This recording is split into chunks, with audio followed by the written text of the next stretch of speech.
అంటే ఏదో ఒకటి నెడుతుంది కదా మన ముందుకి ప్రతి అంశం. అంటే ఒకటండి, దాని గురించి డిసిషన్ తెలియదు మాకు.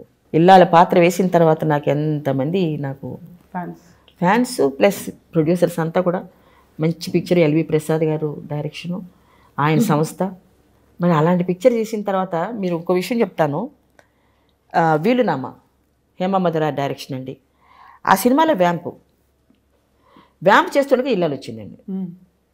నేను ముందు ఇల్లాలకే ప్రిఫరెన్స్ ఇచ్చాను.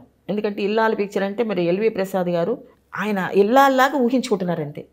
ఆ బొట్టు కానీ ఒక విగ్గు కూడా మాకు లేకుండా, మేకప్ కూడా లేకుండా అట్లా ఒక ఇల్లాలు నాకు కావాలని ఆయన అనుకున్నారు. ఆ గెటప్ తీసుకొచ్చారు.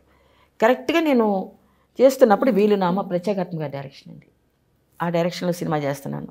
అక్కడ ఏంటంటే ఇట్లా ఇచ్చు ఓపెన్ మోడర్నేట్ డ్రెస్సు, ఒక స్టైల్ ఆఫ్ క్యారెక్టర్. కరెక్ట్గా నేను ఇల్లాలు రిలీజ్ అవబోతుంది. వీలునామాలో ఒక రోజు షూటింగ్కి వెళితే డైరెక్టర్ గారు అన్నారు, అమ్మ నువ్వు కొంచెం సిగరెట్ పట్టుకోమ్మా అన్నారు. ఎందుకు సార్ అన్నాను. నాకు వ్యాంపు కదమ్మా, పక్కా వ్యాంపు. అయ్యో లేదండి, ఇల్లాలు రిలీజ్ అవబోతుంది, ఇది రిలీజ్ అవుతుంది, సిగరెట్ పట్టుకున్నానంటే మరి ఏమైనా ప్రాబ్లం వస్తేమో, ప్రసాద్ గారు ఏమైనా తిడతారేమోనండి.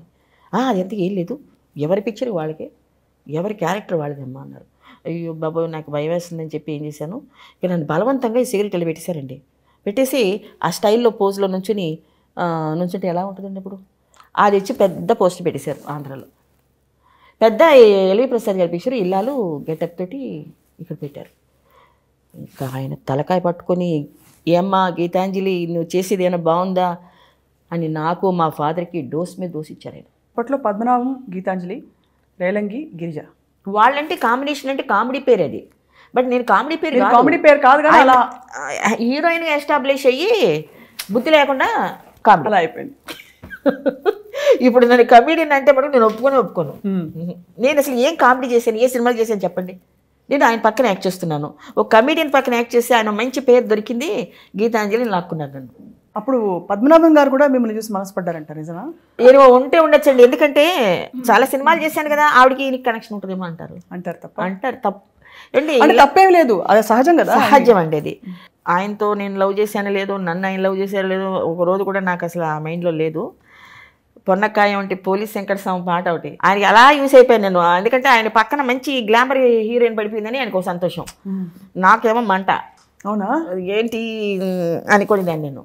ఎందుకంటే ఒకసారి బాగానే ఉండేదని, ఒకసారి నా క్యారెక్టర్స్ నన్ను పిచ్చిపోతుండేది. ఇటు చక్రవర్తి, మురళీకృష్ణ ఒక మంచి పాత్రలు వేసినప్పుడు ఈయనతో పడ్డానే అని ఒక ఫీలింగ్ ఉండేది అప్పట్లోనే నాకు ఉండేదండి. నాకు లేదని బట్టి నేను చెప్పను, తిట్టేదని మా ఫాదర్ని. ఎందుకు నాన్నగారు నన్ను కామెడీలో వేస్తారు.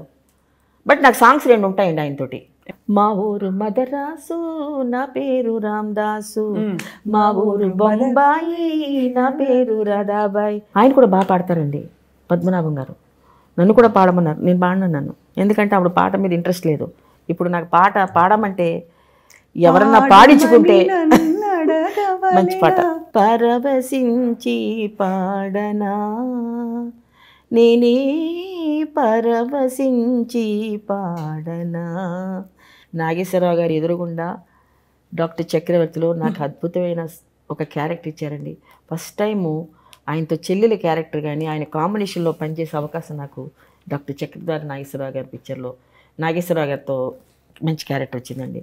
సెట్స్లో హ్యాపీగా ఉండే పర్సన్స్ ఎవరంటే నాగేశ్వరరావు గారు, రామకృష్ణ గారు, శోభన పెద్ద అట్లా ఉండడు, మళ్ళీ హరినాథ్ రాజు గారు, వీళ్ళందరూ ఉంటే ఒక ఆత్మీయత కనిపిస్తుంది. ఆత్మీయత అసలు మధ్యాహ్నం అయితే లంచ్ టైంలోకి వచ్చి అందరూ క్యారియర్లు తెచ్చేసుకుని ఎవరింట్లోంచి వాళ్ళ కూరలతోటి క్యారియర్లు వచ్చి లంచ్ టైంలో ప్రొడ్యూసర్స్ రామారెడ్డి గారి పిక్చర్స్ కానీ కొన్ని చిత్రాలు ఉన్నాయనుకోండి, అందరం కూర్చుని భోజనం చేయడం, మా కూరలు వాళ్ళు వేసుకోవడం ఎంత బాగుండేదండి అసలు.